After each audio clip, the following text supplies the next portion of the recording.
वो बड़ा मज़ेदार किस्सा है। एक विवेक रानड़े मेरे मित्र है, बड़े फैशन फोटोग्राफर है। तो ये जो तस्वीर है ये करीब मेरे ख्याल से 2002 या 2003 की तस्वीर होगी। तो चुनाव उनाव हो गया था और कुछ ज़्यादा काम भी नहीं था। एक दिन उसने मुझे बुलाया और विवेक ने कहा कि तुम्हारा एक पोर्टफोलियो तैयार करेंगे। मैंने भी कहा चलो, कुछ काम तो है नहीं। तो काफ़ी अलग अलग प्रकार के कपड़े वपड़े पहना के उसने मेरे फ़ोटो खींचे और फिर 4-5 दिन बाद कहा कि देखो ये जो सारे फ़ोटो है एक कपड़े का ब्रांड है, इसमें मैं आपको मॉडल के रूप में यूज़ कर रहा हूँ। तो मैंने कहा यार क्या फालतू बात कर रहे हो, लोग गाली मारेंगे मुझे और मुझे पता है मूर्खता होगी। बोला नहीं, मैंने तो तय कर लिया है। जैसे वो सारे बोर्ड्स वोर्ड लगने वाले थे मैं तो इतना डर गया कि मैं नागपुर छोड़कर शनि शिंगणापुर चला गया। मैंने बोला चलो भगवान के दर्शन करने चले जाते, 2-3 दिन किसी को मिलेंगे नहीं।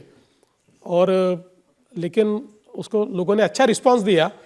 लेकिन उसमें सबसे मज़ेदार बात ये हुई कि चूँकि मैं उस समय विधायक था तो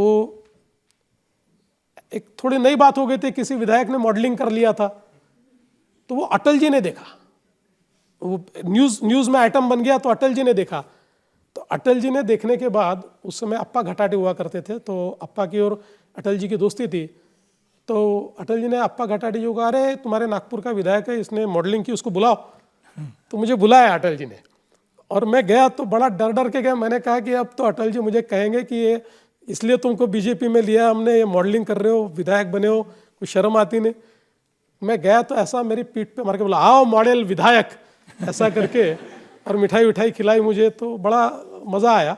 लेकिन वो एक ही बार किया क्योंकि मुझे पता था कि क्या होता है कि आदमी को कुत्ता काटता है तो न्यूज़ नहीं होती, लेकिन कुत्ते को आदमी काटता है तो न्यूज़ होती है। तो मैंने एक प्रकार से आदमी ने कुत्ते को काटा था, इसलिए न्यूज़ बन गई थी।